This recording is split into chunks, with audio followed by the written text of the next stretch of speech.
All right, I guess we can go ahead and get started. Do you want to start the show? I can. Okay. Everyone, welcome to our Cosplay Armory 101 panel.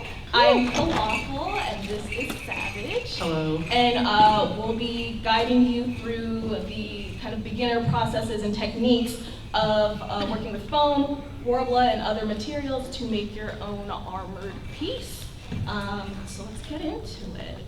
So what we'll be going over today, other than like introducing ourselves and getting to know all of you, is the materials and media that you'll probably end up using in making your armor pieces, the patterning process and the actual crafting of your armor, finishing, prep, painting, all the fancy stuff, how you put it on your body with attachments, and then we'll have like questions after we're good. So. Yeah, I will say there's a lot of content. If you have a question, try to write it down on your phone, and at the end we'll do our best to get to all of them.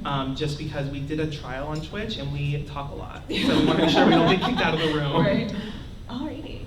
So again, my name is Phalafel. Not legally. You can call me Karina. That's fine, but most people call me Phalafel. I have been cosplaying for about 5 years now, and I really like cosplaying from video game characters, different mangas as well. I focus a lot on making armor out of EVA foam. I do work with Worbla as well, and those are all the places that you can find me on social media. It's usually Phalafel across the board. I also stream on Twitch 3 times a week, and on Fridays we do have crafting streams. So if you're like, ooh, I want to try out this new project, or you want to work on something while watching, like Fridays are a good time. So that is me. And yeah, hi, I'm Zavage Cosplay. You can call me Zach. Wow, oh my gosh, my little handle got cropped off at times. I started cosplay, this is like my 9.5 year, I believe, back in like 2012 or 2013. I started with armor when I first began cosplay. I did not know how to sew anything at all, and it's just been a journey since then. I like to mix media and focus on projects that have both armor and sewing because I find it the most interesting. And yeah, I mostly use Instagram. I retweet Final Fantasy fan art on Twitter. And yeah, that's where you can find me. Wonderful. So what is Cosplay Armory, right? Cosplay Armory is actually using materials like foam, which we'll get into, thermoplastics, other different types of materials to make armor and props for your cosplay costume. So this would include foamsmithing, so actually heating, cutting, working with foam. Same for thermoplastics. Leather working, which is really cool. You can get into 3D printing and pepicura as well. Woodworking, molding, casting, using LEDs too, which is super fun. So there's a lot of different approaches for whatever armor you're trying to make, but we'll try to start you off so that it's not super overwhelming because it can kind of be scary when you like see everything first. Right. And we're going to focus on foamsmithing and thermoplastics during this panel. So foamsmithing, what is foamsmithing? So like Karina mentioned, it's using different varying types of foam, whether it's EVA foam, other craft foams, foam clay, and tools and other products to kind of make armor and props like what we're wearing right now in front of you. The most general kind is EVA foam. So the science name, ethylene vinyl acetate. So that is what you're gonna find mostly at like all the cosplay supply stores that we listed. So TNT Cosplay, that's actually a local Texas shop based in DFW area. CosplaySupplies.com has been around for ages. You can also find EVA foam at places like Joann Fabrics, Michaels, other retailers. Amazon has a few good options as well. And they can come in different kinds. So they most commonly sheets, right? If you were cosplaying back in the day, you can only find those like puzzle piece looking floor mats where like you have like the texture on one side. Do you know what I'm talking about? Yeah. So the texture on one side is smooth. Now we have all kinds of thicknesses, all kinds of different types, so it's much more diverse. You can also get dowels, which are great for edging and trims. That way you don't have to make your own beveled cuts and make your own trims. You can buy them pre-made, which is excellent because you know we all be working until like the last minute, the night before on cosplay, and making your own trims is the worst. It is. So you can buy those now. And if our helpers like take these samples and give them out, we cut some samples of different thicknesses of EVA foam, also different types of Worbla, and then there was one example of something I was playing around with layering EVA foams and foam clay and stuff, so you could just pass those around and just, you know, look at them while we're talking. Anything to add here? I think that covers everything. So again, we'll go over different materials that you can use. We just talked about EVA foam. There are 2 different types of densities to use. It says on the slide, high and low density. Higher density, it'll be kind of harder to squish. I usually use like a squish factor to determine how high the density of foam is. And that'll determine how easy it is to work with depending on what you're making, which we'll get into a little bit more later.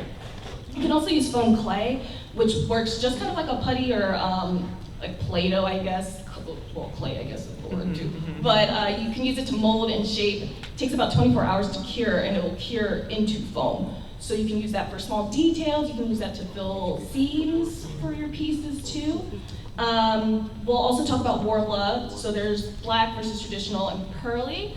Black Worbla is adhesive on one side, so you activate it with heat. So that's really nice to use. It'll stick to things. It'll stick to itself.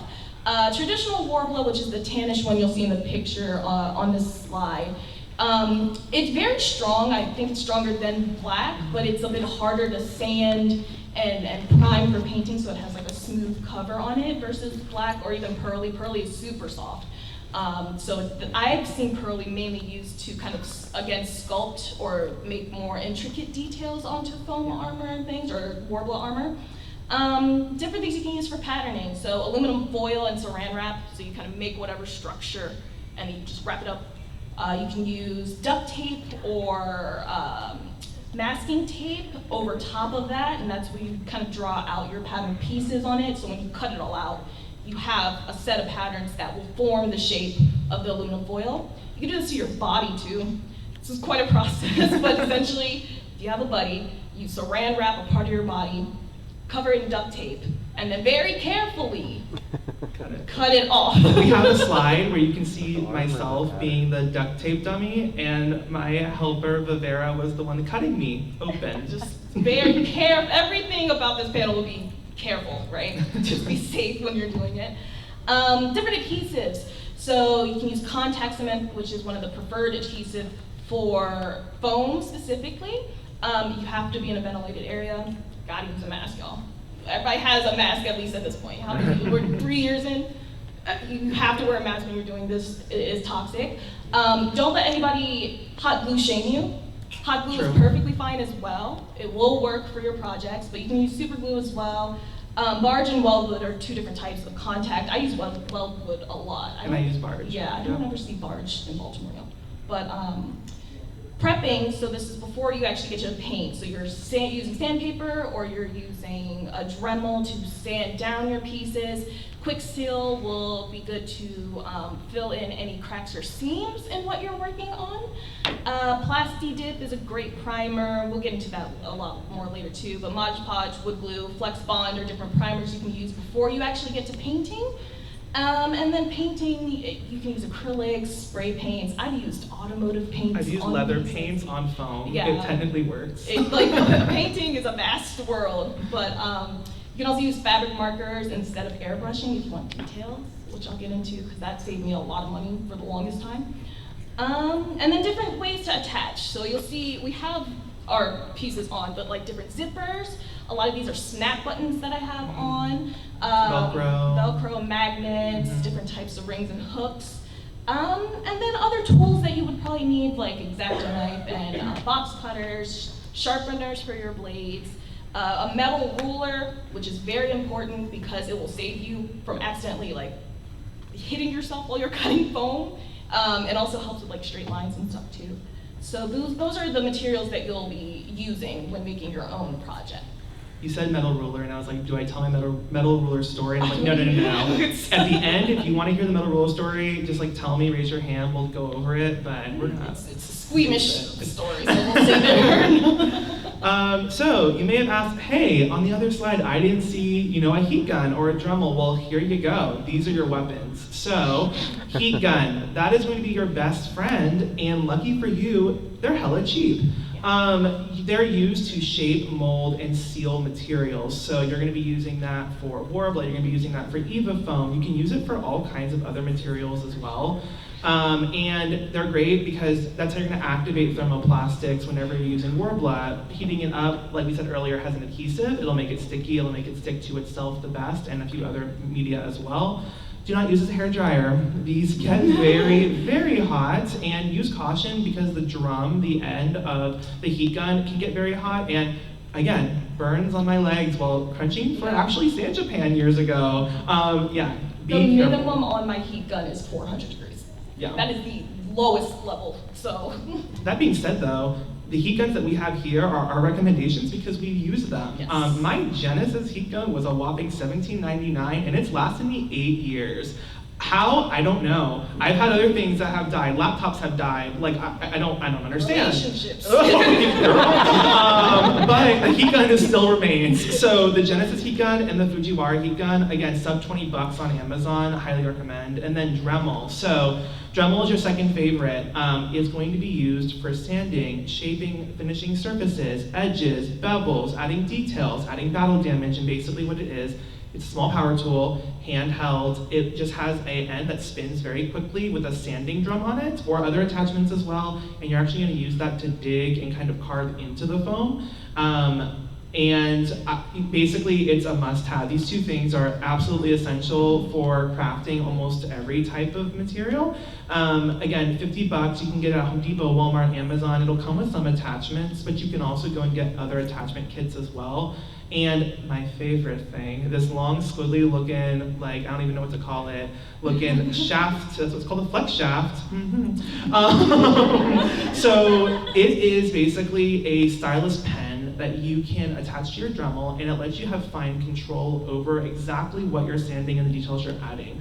Holding the actual Dremel itself is very cumbersome and heavy, and after hours of sanding, you're gonna get exhausted and your work's gonna get a little sloppy because it's just not nice to hold. However, with the flex shaft, it's a very lightweight pen and it uses all the same attachments. It's $30 most of the places I found it, and it's super easy to attach onto your Dremel. It's incredible. Highly recommend getting both of them. Ask for them for a birthday or Christmas present if you must. They're both great, and word of advice is that there are metal coils on the flex shaft that are, I guess, allow it to not fray the cable, I guess, but those can get hot after hours of using it, so just be aware that those get a little toasty. They're not gonna burn you like the heat gun by any means, but like, they do get a little toasty. Same with the Dremel tips too, especially if you're sanding over seams that you glued, it'll sometimes pick glue back up, especially if it's like a hot glued area, and that will heat up fast too. So just, again, proceed with caution when you're making your armor pieces. Oh, and wear safety glasses too when you're sanding for sure, because little bits and things may fly off. And a respirator, again. Respirator, safety glasses. It's uncomfortable and it sucks to wear while you're doing it, but it'll protect your vision and your lungs. All right, so there's the pictures of you being the pattern dummy for your own piece. But again, like I was explaining earlier, when you want to make your own pattern, you can use the saran wrap method where you wrap yourself up in a few layers of saran wrap. And then duct tape usually is best. I've used masking tape before. It works, but it can sometimes like peel off of itself, so it's not the best to use. Duct tape is like the secure way. Anytime that you have any curves on your body, if you need like a center seam to match one side to the other, I use like a Sharpie just to mark on the duct tape where to actually cut. So when you cut it off of your body, carefully again, if you're wearing clothes underneath it. If you're wearing clothes if not, how close are you to your friends? If not, be extra careful, right? But if you are, wear something that you don't really care about because you might cut through it. It has happened several times. But you use scissors and carefully cut it out. You can lay it flat and make sure that if you need to cut any darts into it so that curves remain on your Worbla or on your foam, you can put registration marks so you know exactly where those pieces lined up to each other when you reconnect them with foam. And then you can transfer it onto paper, which I usually do. And if you're doing this, save every pattern you ever make in your life. I even saved these, and I'm never using them again. Right, but it can come in handy in the future if you have something like similar to it, if you have something you can want to build upon. I have like 14 different bracer patterns, and every time I pull one out, I'm like, okay, this one's close to what the next one is gonna be. And it just saves you time so you don't have to constantly duct tape yourself, right? That's miserable and sweaty. Like, keep any pattern that you end up making, or Or you can purchase your patterns. So there are a lot of great cosplay artists who have made their own pattern stores. I just started a pattern store, shout out. it's the last one in bold, Phalafel Cosplays, www.kofi.com/Phalafel Shameful Cosplays. plug, you know. But you can also buy your patterns. A lot of them come with detailed guides of what materials you want to use, what tools, notions. The patterns themselves and instructions some people include as well. So it's really helpful, especially if you're beginning and you're like, this is kind of intimidating, I don't really know if I'm doing this right. Usually there's a pattern that already exists that you can probably buy from somewhere, usually pretty cheap too. Yeah, you can modify. In fact, there'll be an example later where I did use a pattern from Kamui Cosplay and I modified it to make Shadow Weaver from She-Ra. And then just one more note on this slide is that all of these artists that have patterns also have tutorial books as well, which are extremely helpful. I know reading is fundamental and it can sometimes be a lot for us, but they are really good and informative and instructive books that are all available online for digital downloads. So I highly recommend looking into those if you want to learn more about specific types of like armor or props or anything like that. All right, so let's get into the actual crafting process of it all. And I'll talk about foam and you'll focus on Worbla. So foam crafting, you've made your pattern now. Where do you actually start with your foam? So you can use your patterns that you made, and if you have the registration marks, I use a ballpoint pen when I'm tracing patterns onto foam or a silver marker. I recommend not using Sharpie, and let me tell you why.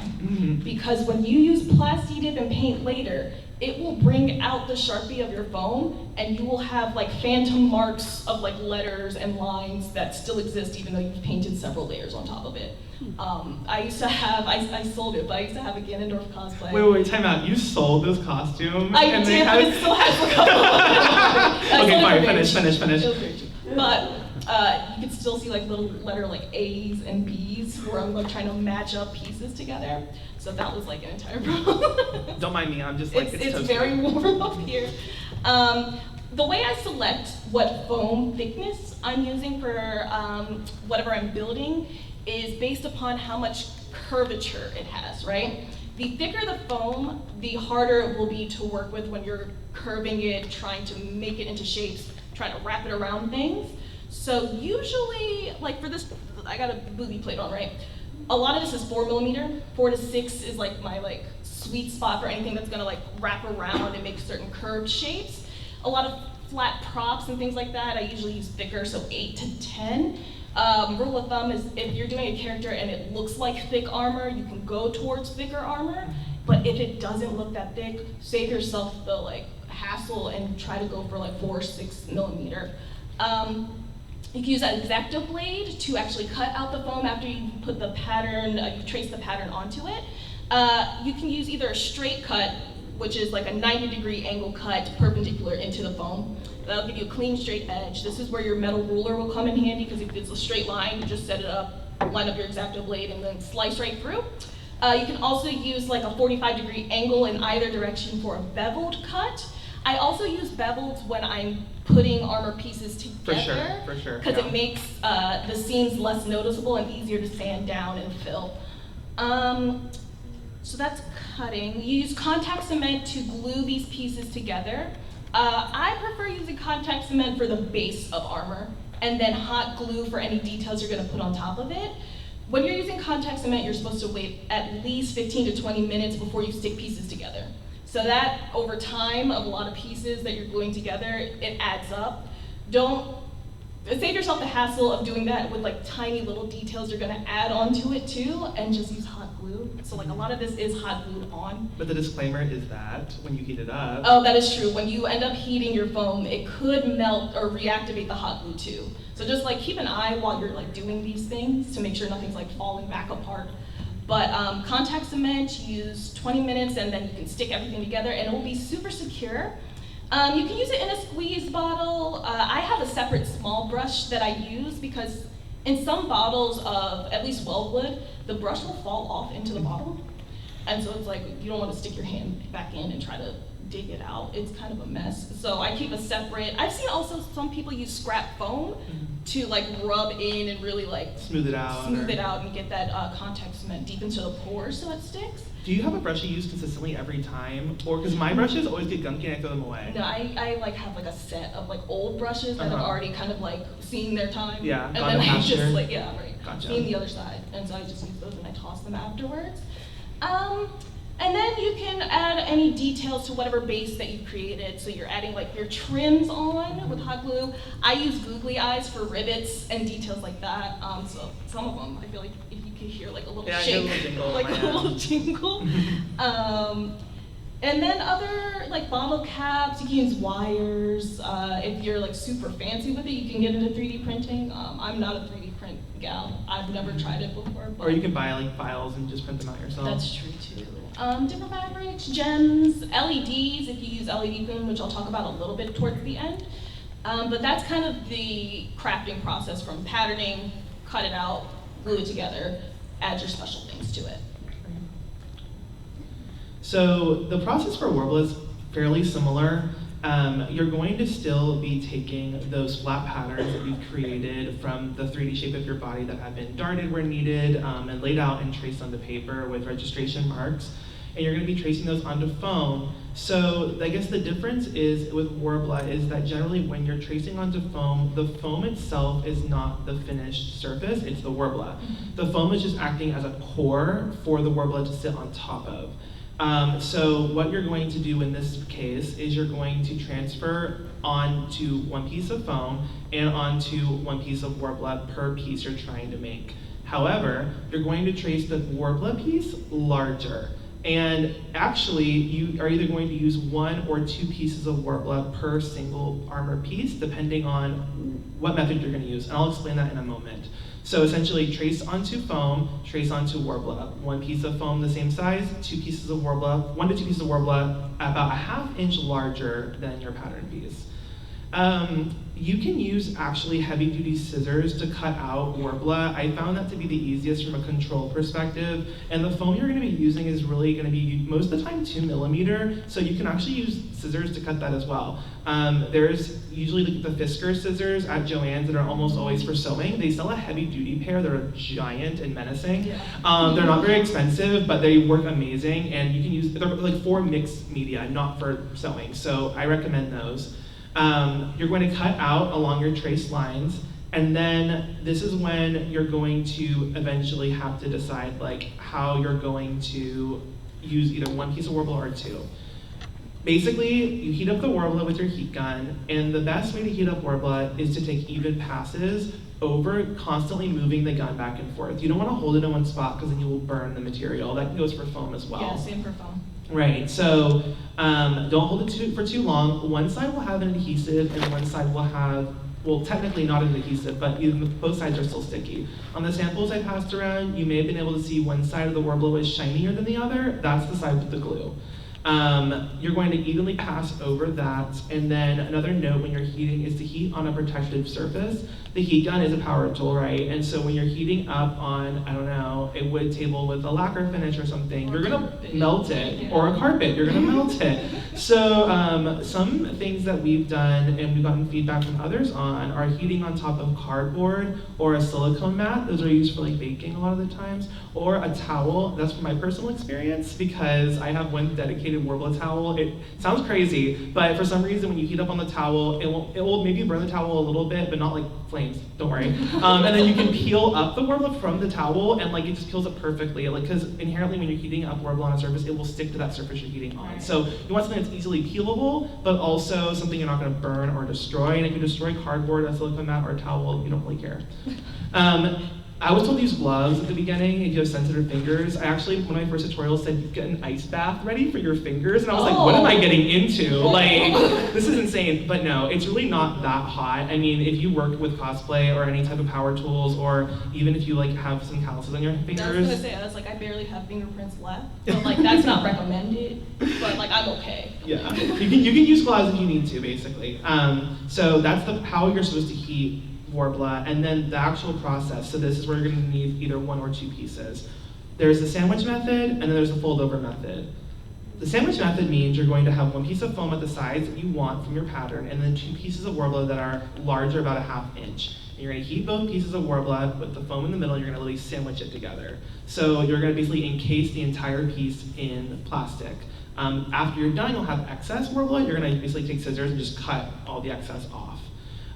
The fold-over method is you're going to have one piece of foam and one piece of Worbla, heat the Worbla up, put it on top of the foam, and then you're going to basically curl the edges of the Worbla underneath the foam, and then just press it to the other side. And so the back side won't have a Worbla finish on it.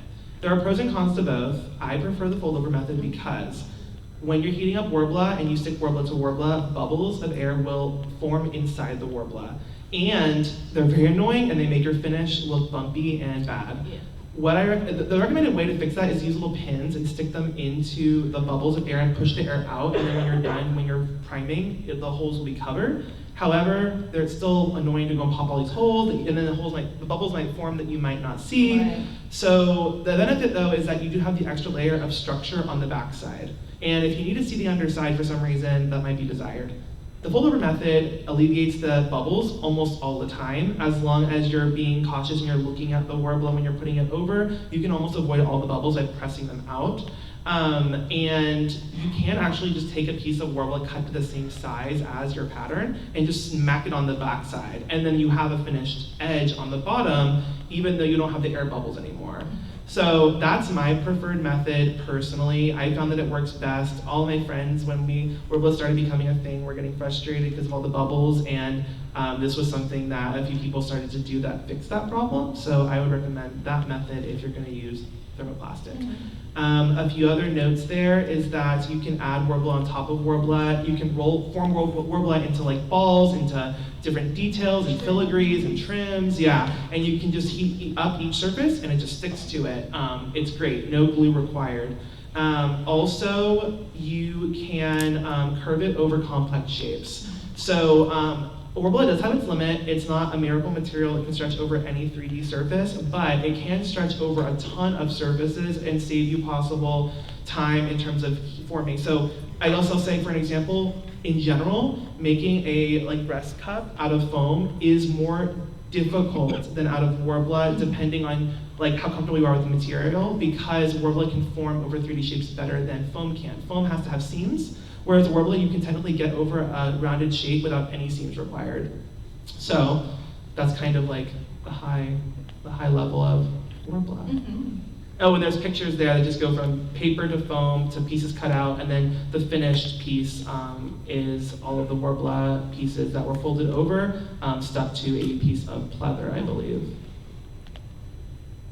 So now you've created your armor piece or your prop, and we're gonna get into how to finish it and prep it for painting.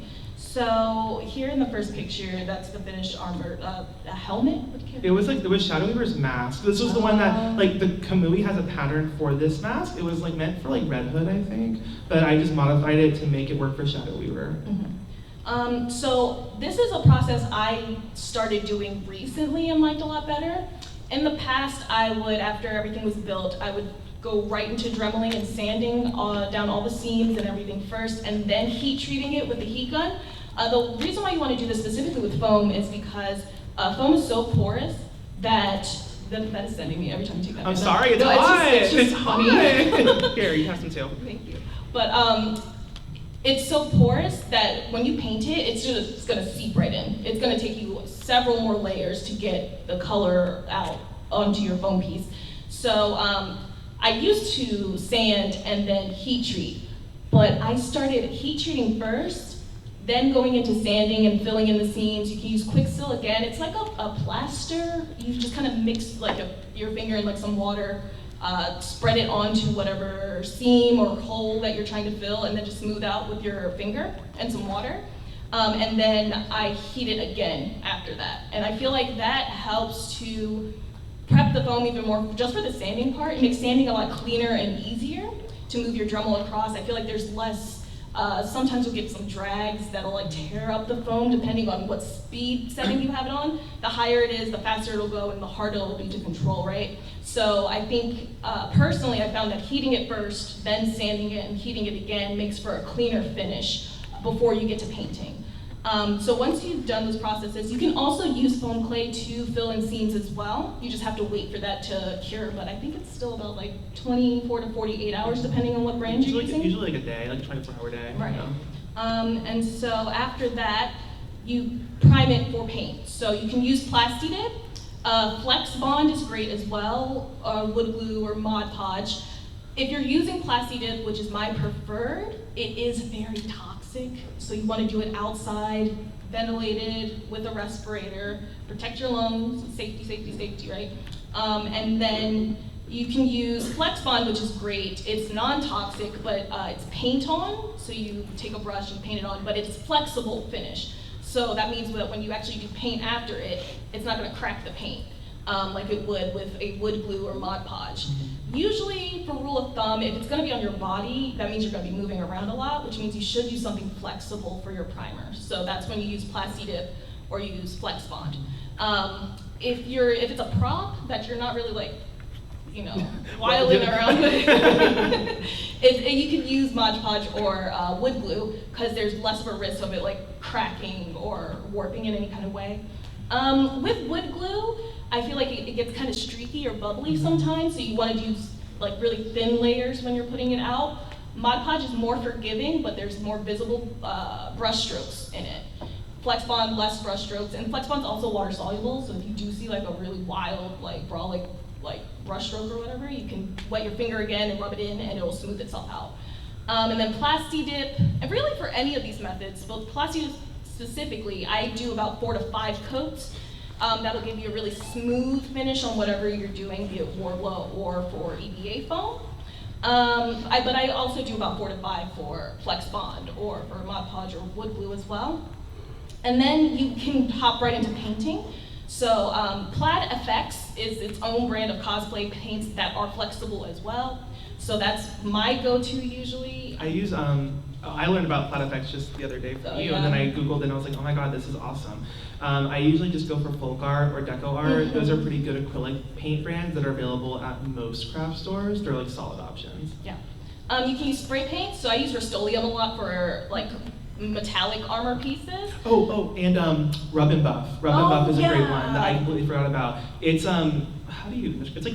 It's like a It's a little like look at us trying to describe a paint. I know. It's almost like a little greasy, Yeah. and it provides a shine that is probably the most like metallic that you can get. They come in silver, gold, little tiny tubes. Usually you use your fingers to apply them. Rub and Buff's a good choice too. Yeah, Rub and Buff is great. I said it earlier, but I've used auto mechanic spray before for an armor piece to get like a iridescent like shine in the light for some things.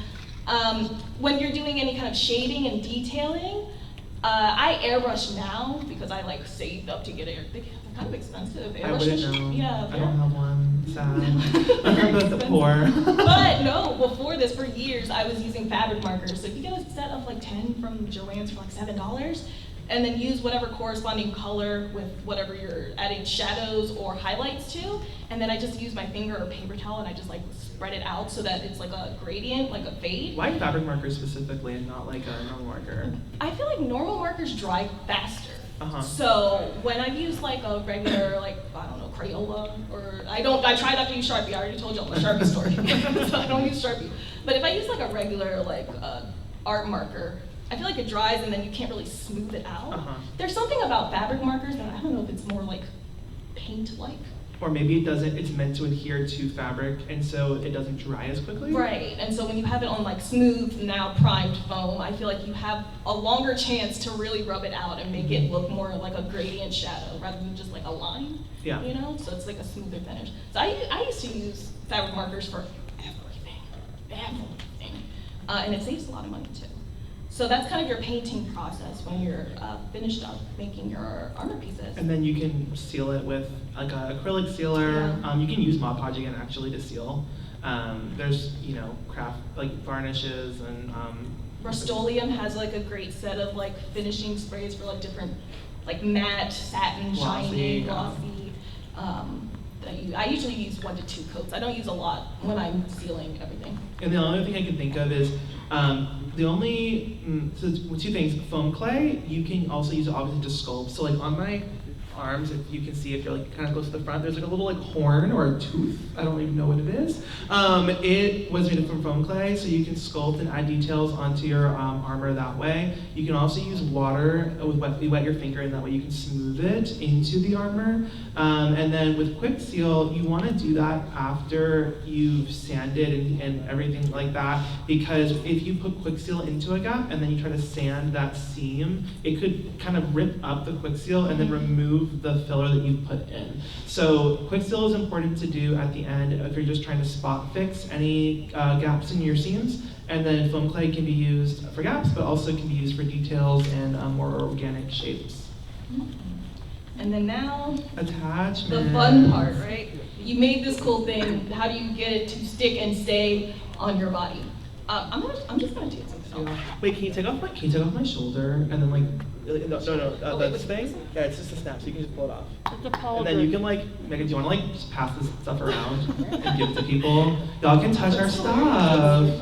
That's too funny. Yeah. So on my bracers, I use zippers. So if you get really stiff felt, if you go to like a Michael's or a Joann's and then you go to the felt section and they're like the little like flimsy one they used to like make animals and stuff in elementary school, or maybe not, I don't know, I feel like I'm projecting. But you can also, there's usually a shelf that's like sturdy, almost like cardboard-esque, but it's still like fabric felt. I use that for all of my attachment pieces. So you can literally sew a zipper into that felt, and then I hot glue, or sometimes you can contact cement too, depending on how strong you need it, the felt part, not the zipper part, but the felt part onto your armor piece. So like this just zips like on and off now because I have it set up. Can I zip it back up? I can. You can do the same thing for large snap buttons. So this literally, let me see if I can do it. That just pops off. I have like 25mm giant, like they're like that big snap buttons. You can see on my piece I'm passing around too. Yeah, it's like a quarter size. Yeah, and so you sew a snap button into the stiff foam. You cut it out into squares. One end you put onto whatever fabric piece it's going to attach to, whatever other armor piece. The other end you glue onto your armor, and then it just pops right on. I haven't had an issue with this method. I've been doing it for a few years now. It's incredible. So here's the thing. I didn't know this existed. I've been making armor and cosplay for like 9+ years, and I had never used these like large snaps before. Almost all of my armor on my body today is attached with these snaps after Karina told me about this. And I was like, oh my God. And I was like, what size do I need to get? She's like, well, 25mm what I get. I go big or go home. Yeah. And I was like, okay. I don't know if it'll work if you get like a tiny, like the little small ones, like the 10mm or so. I got that from doing the zippers that way, because I saw the zippers online, and I was like, there's gotta be an easier way to just pop things on. And then I was at Joann's one day, and they had like a set of 4 of these like massive. And they were probably like, what, $30 each for the one snap? It's, I know, right? I would think. It was like, I think $8 for 4, but Amazon, you go on Amazon. Yeah, no, because you can get like a set of 20 for like $5. Yeah. But yeah, I was just like, that might work, and so I just sewed it on and popped it on, and it didn't fall off. So I was like, I guess that works. You can also use industrial strength Velcro, not the Velcro that already has an adhesive side. Not sticky back Velcro. It's gonna peel off. Wait, I need everyone focus. Say it with me. I'm gonna repeat after me. Okay, so not sticky back Velcro. Okay, ready? 1, 2, 3. Not sticky back Velcro. It will ruin your life. It'll hurt your soul, and your crap will be falling off all over the con floor, and you'll be sad. I promise you. You can even try to add your own adhesive to the sticky back. It won't work. It doesn't. It won't work. So you can buy. It's hard to find, you guys. It's barely at Joann's sometimes. Sometimes it's like difficult. But if you can find the industrial strength without a sticky back, that is what you need. That is what I have for my bracers to hold them on right now, and that is like the go-to for Velcro. Do not get sticky back. Or even the sew-on kind for armor is too weak sometimes. The industrial strength is really what you want if you're using Velcro. But honestly, now that you know about snaps, go wild. I'm telling y'all, that's what I use for literally. This is like 95% snaps. Those zippers and like my legs are the only things that work. Yeah. Yeah. You can also use. Oh, I actually do have. Oh gosh, what is it called? Elastic. You can use elastic bands too. That's what I have. This on your kind of like on my breastplate, holding it back. I did that for like character reasons, designs, but elastic does work to keep some pieces together. You can use buckles, which is also on the back of my. I don't know if there's like a good way for me to show There's it. no way, don't even I don't try. even know if I'll be able to sit back We'll stand down. up later eventually. We'll see. But he's buckled in nylon strapping, and what you do, you can sew the strapping onto the buckles, and then I usually glue it onto the foam or Worbla. If you're using foam and you want to glue straps to it, what I do is I make like hash mark cuts into where I'm going to glue the strap into. Just kind of like little X marks. Give it texture. Yeah, so like not all the way through, you're not cutting the foam all the way through, just like these little small divots. And then I put the hot glue in that and then stick the strap on, and that will kind of like seep into the foam, so it'll make a stronger bond. Magnets. So I will say, I found an application for them on this project. So I have a katana on my hip, and what's it called? The hand guard? The hand guard, that what it's called, you guys? Yeah. So the hand guard thing that goes around the hilt, it was too big to fit in my rifle case that I travel with for props, so it had to slide on and off the blade. And in order for it to slide down the blade and not fall off, there's the magnets. So these neodymium magnets, these types are very strong magnets. I think that we learned from our other co-judge that the higher the number, the stronger the magnet, but also the more brittle the magnet. These magnets can snap in half if you're not careful, and you need to really contact cement them down, encase them in Worbla to hold them down, because the magnetism will still go through the plastic. Yeah. Make sure they're firmly secured to whatever surface, because they can basically attach to each other and rip off of the foam or whatever you're trying to attach. So magnets can have their use. Again, would I ever use magnets for like what we have on right now? Mostly no, because they're not entirely reliable. Magnets are tricky. Yeah, but they do have uses sometimes. And then D-rings and cording straps are very similar to the buckles. It's just that you kind of weave the strap through the two D-rings in order to hold pieces together. So instead of like a click, you're just kind of like fancy weaving through it. Yeah. So that's how you get everything to stick. There's one more thing I want to address, because I had when I shared your patent pending method on snaps, I had people reaching out to me saying, I'm concerned because the hot glue, I'm concerned because I don't trust it. And so here's the thing, I don't know the chemistry. I did mechanical engineering, I did not have any chemistry classes for one intro course, but when you use hot glue to attach anything to the underside of foam, it just sticks. Yeah, I'm telling you, don't let people hot glue shame you. For armor attachments, it actually works. You have to use a generous amount. Yes. As you'll see on the piece that's going around, there's a generous amount of hot glue, not only on the surface to attach it, but also around the edge of the fabric piece. But it actually works really well with foam. I would say if you're going to try to hot glue something to Worbla, maybe not the best idea. But with foam, hot glue works, and you can actually buy like Gorilla Glue hot glue sticks. Yes. Which I used, and they're great. Don't use it in your hair though. We learned. Don't what? Wait, what The Gorilla Glue lady who sprayed her hair because she thought it was hairspray. We need the story later. Hold on. For her wig, right? Yeah, Did you touch her wig or? No, it was her hair. It was her hair? She had to go get like surgery done. Oh my god. And she made a song out of it and got money, so it's fine. She's good. But we have one more slide and then we'll do questions, and these are just final notes. So basically, there are so many more methods for armor fabrication. There are all those other types that we mentioned on the first slide. There's leather working, which has great use, pepakura, 3D printing. Google and YouTube are your best friends. At this point, there are so many cosplayers that are now making their living off of cosplay, and they're making tutorials and resources, and utilize them. Yeah, utilize them. They're excellent and they're there. Mixed media. We talked about a lot of different things that you can do, like add attachments, add foam to Worbla, to using googly eyes. The options are limitless. You really can do anything, and honestly, when that coat of plastic dip goes over and the paint goes on, it really looks like whatever you want it to look like. Before that, it looks like kind of garbage, not gonna lie. It looks wild. Like, it looks wild, but then once you plastic dip and you paint, it really comes to life. it's trust the process when Yeah. it comes to making armor. And then utilize knowledge of others. Like I said before, if there's something to be done, someone has done it. You can invent your own ways by trial and error. We both have done that at some point in our cosplay career, but honestly, yeah, like problem solving is a big thing, but use your resources, the books that we mentioned, the guides online.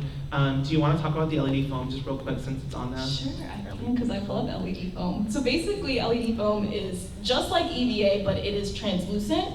So when you put things together, you can shine light through it, and it looks really cool. So those are a couple of pieces. The top sword from Breath of the Wild, if anybody's played that, as well as I did Calamity Ganon, so that's what the headpiece is. So that's, the sword is 100% LED foam. The headpiece is like 85.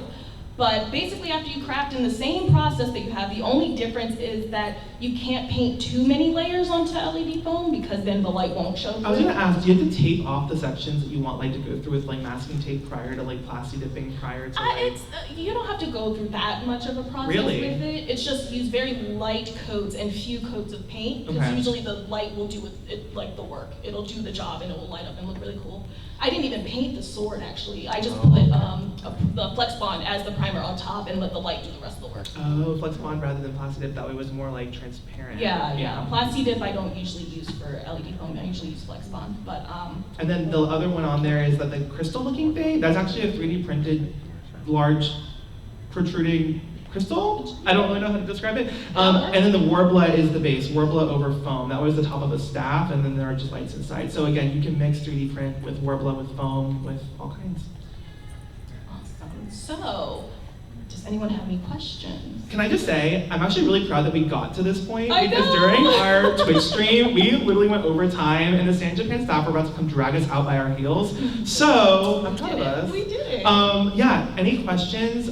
We'll start with you, but just if you are in the back and you want to be louder, there is a microphone in the back corner as well. It's So your preference. It's You your use preference. the mic or Yeah. speak up. All right, question here. Yes? Oh, okay. So, two things. Mhm. First thing, I know Joanne's has a floral craft glue stick specific for hot gluing foam to other foam. Amazing. Okay. The comment was Joanne's has a floral craft glue stick meant for foam to foam contact, and it works really well. You do have to, there's like a weight process with it as well. Like contact cement though, I just started using that to test it out. But I also used it for insulation foam, which is a whole different other type of foam that hopefully you never have to deal with. Pink foam. But, yeah, the pink foam. But What was the but question? Yeah, no, What was the rest of the question? Or? So with the shoulders piece specifically, I saw that there was like very little seam on the side of the foam or whatever you used for it. How did you do that? Which, on like the edge? Mm-hmm. So the base of that shoulder piece is actually all 10 millimeter EVA foam. And so what I did was I did a double cut, like we mentioned from the beginning. You can cut at a 45-degree angle, and you can cut around the piece, and then you already kind of have the 45-degree angle, and then you can go in with the Dremel and sand. And then the primer and everything else after that. So it's actually one solid base, and then the details on top are all 2 millimeter craft foam attached with contact cement. So they're actually, it's one piece. Cool, thank you. Yeah. The question in the back, I think I saw you with the Fire Emblem school uniform. Yeah. So when I sand my foam, I get a lot of little fuzzies, I guess, proper word. How do y'all deal with those? Yeah. you can use different grits of sandpaper. If you are using sandpaper when you're doing it. So usually I'm bad with remembering which number is which, right? So I use whatever the roughest sandpaper 120 is. would be like the roughest, or 60 So you even. start with that and you build your way up into the smoothest grit, and that should give you a smoother finish and not the little fuzzy BB beads on top of it. And that's also for Worbla as well. When you're finishing Worbla, there's gonna be a slight texture, and if that doesn't bother you, honestly, with the black Worbla and the pearly Worbla, you might not even need to sand, honestly. But if it does, you would go from a lower number up to a higher number. That goes from a tougher grit to a finer grit. And then also a recommendation is if you have those little fuzzies, when you pass over with a heat gun, it'll sometimes melt them off and like remove them. I would say if the sandpaper isn't working and the melting off with the passing over the heat gun isn't working, you may just have to like go and like cut them off and then just sand again to get it to be smaller pieces. But generally, a combination of the sandpaper and the heat gun remove those little like fuzzies, because I know exactly what you're talking about. Yeah, sometimes even if you just use even more primer before you paint, it might smooth things out too. So like add in a couple more layers of that plasti dip or whatever primer you're gonna use, and it might smooth that out some more. Yeah. Yes. So there was a lot of going on, and like don't hot glue shame, but like speaking of adhesives, in your opinion, from your experience, which adhesive lasts the longest? In other words, like if going back to old pieces of armor, like which has held up the longest? The question was like what adhesive lasts the longest in terms of longevity of the cosplay over years and years. So like if you're using hot glue, it's going to fall apart after 3 wears versus another adhesive. I think that we're probably agreed that contact cement will be the most durable and long lasting. And also E6000, we didn't talk about that. Yeah. The E6000 is a super glue that has a different consistency from normal super glue that you'd think of. It's a little thicker, a little more viscous. And I would recommend that as well. So I'd say contact cement and E6000 are probably the most longest lasting. However, on some things like the hot glue, I never anticipate that hot glue coming off the snap. And if it does, I'll just fix it. But like honestly, for the normal wear, I anticipate it not being an issue. Oh, about the E6000, you should be very careful about, get a scrap bit of whatever you're planning to E6000 before you put it on, because it'll eat certain... Use test everything. Pieces. Yeah. Generally, the materials that we mentioned are going to be safe with the materials, the glues, coatings and the glues. But yeah, with certain things like E6000 and others, test things before you put them on your project. We didn't talk about pink insulation foam all that much, but that is one type of foam that chemicals will eat through, right? Plastic dip will eat through it, E6000 and contact cement will eat right through it. So just do like a test patch. Yeah. And just one quick, just to answer your question that you had during the thing, hot glue works because it's the same chemistry. It's also EVA. Okay, so hot glue works and it bonds to foam specifically very well because it has a similar chemical compound makeup and it is similar to EVA foam. That's awesome. You did you have a had your question? hand up for a minute. Yeah, so question, you mentioned you airbrush. I'm curious what paint you use, but also how you thin it for airbrushing. And then when it comes to shading, are you under shading or do you shade on top? So when it comes to airbrushing, what paint do you use and do you undershade or shade on top with airbrushing? Okay, so I'll be 100% transparent. My airbrush came with a set of paints. So it was like a full kit. I do not have the brand name on the top of my mind, but there are specific airbrush paints, but it also comes with a paint thinner. So if you wanted to use acrylics in your airbrush or any other type of paint that you're using, it will help to thin it out so it doesn't get clogged in your airbrush machine. And I always do my shading on top. So I use a base color of whatever, so like the silver on this, and then I go in with my shadows and my highlights afterwards. You do this time. It's hard to pick. It's hard to pick, there's so many people.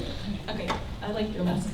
I have one for stuff, especially like for your breastplate. Do you paint like the silver and the gold separately and then put it together, or do you put it together and then paint it? So the question was, do you paint the armor pieces, if there's 2 different colors on an armor piece, do you paint them each separately and then attach them after, or do you attach them all together and then just, when you're painting, paint in 2 different colors? Honestly, I do both depending on how large a project is. So if, I'm like, what is small enough on my body? So like for this whole cosplay, honestly, I did it in, like I painted everything silver first, taped over the edges, and then painted everything gold on top. Some pieces, if I know it'll just look a lot cleaner if it's 2 separate and then I glue them together after I paint, I will do it. But that's if I know it'll be more difficult to get into certain like creases or like areas with the second or whatever color paint it will be. Most of the time I'll paint it one base color and then do all my other painting on top of that base color for the golds and the silvers and the shadows. But there are a couple of things that I've done where it's like, I know it's gonna take me forever to get this detail in this like little crevice. It is easier for me to just paint them separately and then glue them on top of each other. So, yeah. With the yellow? The like wood layer? Yeah. So I'm under budget with making my cosplay, and I use EVA foam. Would it be recommended to like make a cut to get the right curvature, and then fill it in with like some sort of like super glue so that wouldn't separate? So the question was essentially, what's the best way to shape the foam to your appendages, right? Your arms and your legs to get them to curve properly, right? I mean, that is if I'm under budget, because there's something that I cannot afford. Yeah, Sure. of course. Yeah, no, so that's basically what I do, is that every pattern piece, it's about like, these bracers alone, I think were like 7 individual pattern pieces with each different cuts at different curves, so that when I glued the pieces together, it would form that curved shape. I used to do this a lot too, where I would kind of like Frankenstein foam together that I have leftover pieces. I would, I think I was making like a sword or something, but I didn't have one long piece of EVA foam. So I took lots of different chunks and tried to glue them together enough and then sand all those seams like really down so it looked like one piece.